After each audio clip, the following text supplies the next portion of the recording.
I haven't uploaded any videos recently because I've been anticipating the upload to be out any day now for about 2 weeks, and it seems like Gaijin's a little bit behind. I've heard rumors as to what's taking so long. I can't really blame them, and it just is what it is. But we should be expecting the update here coming up this week, probably something like Tuesday or Wednesday, not quite sure, but I do expect it this week. For the meantime though, we have a fun little video. Stealth is coming to the game, as many of you know, with the F117, so I wanted to take some time and not really cover the F117 because there's really not too much to cover, and what there is to cover, everyone's pretty much beaten to death at this point, so there's no need for me to put a video out there as well. But what if I told you that the best stealth in the entire game is already in the game, and you're looking at it on screen right now in the form of the Harrier? Not just the Harrier, any VTOL plane is going to be the best stealth in the game that you can possibly have, but just because the Harrier is probably the most famous and the most commonly used, that's what I'm using for the video. I want to preface the video by saying that this is something that's more just like kind of fun to do if you're bored and want to try something different. This isn't really a very valid, effective, competitive strategy for winning games or getting as many kills as possible, but you are going to see that is extremely effective for not dying to radar missiles, especially so active radar homing missiles at this battle rating.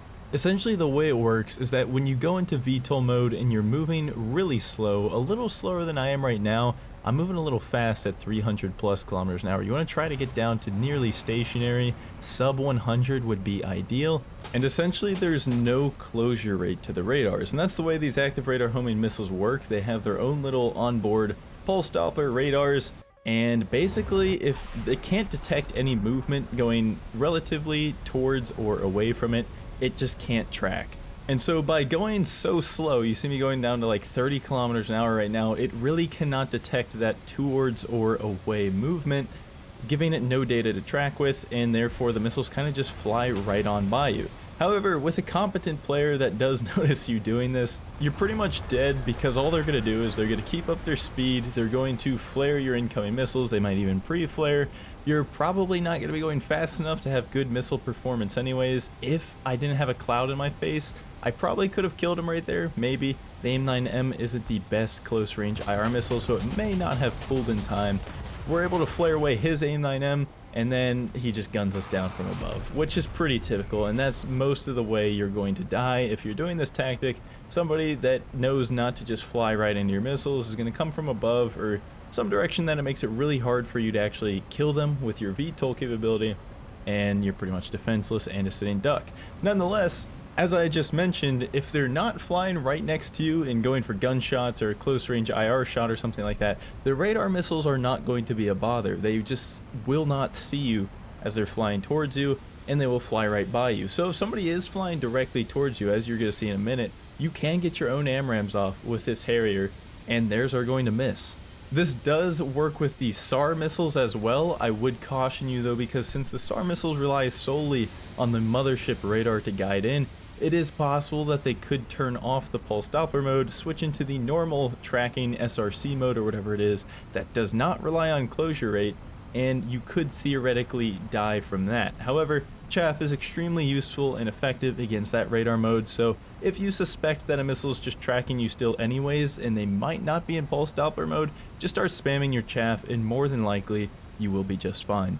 And so while this isn't really stealth in the sense that you're invisible, it is stealth in the sense that the weaponry that is reliant on radars just is not going to see you most of the time. As I stated in the beginning of the video, you're really no help to your team. You're honestly more of a detriment to your team doing this. This is something selfish to do just for you, just for fun. I'm not necessarily condoning this tactic, but I just thought that covering this was kind of funny and relevant considering stealth is coming to the game. You can see we have the 1.5 kilometer shot here with our AMRAAM. Not quite fast enough and far enough to get that missile up to performance to be able to get the kill. However, this guy for some reason did not launch his own missile, and we're able to kill him with our own AIM-120. Unfortunately, the first F-15 that passed me is now directly above me, and as we saw in that clip with the F-16, that is not where you want your target to be when you're in VTOL mode. You're pretty defenseless to threats directly above you, and so his AIM-9M comes flying in. I didn't really have the time to react because I was trying to avoid the ground, and we end up eating that. Thankfully for me, I don't know why or don't know how we survived the AIM-9M, and then I pretty much just finished out the match doing nothing I did not die, but I didn't really do anything else the rest of the game either, so I'm just going to go ahead and cut to the next clip. You'll see me flying pretty much straight up to the front lines of the combat airspace, and then once I think I'm within missile range, and that is one thing to consider when you're doing this, your missile range is very, very small. Odds are you're going to be pretty much on the deck, which means the air is going to be very thick, your missiles will experience a lot of drag, and of course your own launch speed is going to be sub 100 kilometers an hour. So yeah, these missiles are not going to perform very well whatsoever. But you know what? You're invincible to incoming fire, at least incoming radar missiles, so you give and you take.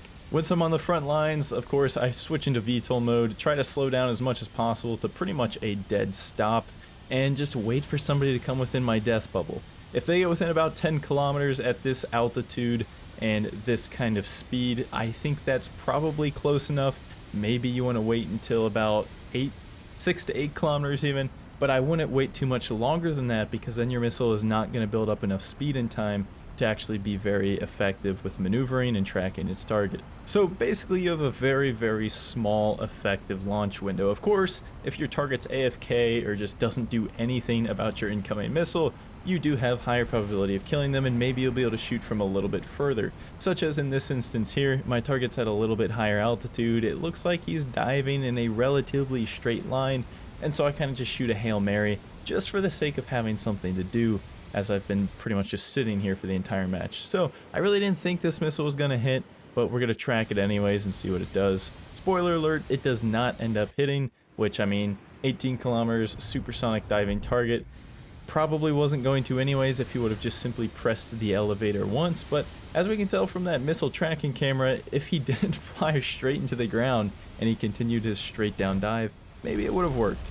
That's gonna be it. I just wanted to share that with you guys. I'm sure plenty of you have already seen this before, have already done this before, but like I said, with the F117 coming to the game, I thought that this would be a kind of funny spin-off video as we wait for the next update. Let me know what you guys think in the comments down below, and I'll see you later.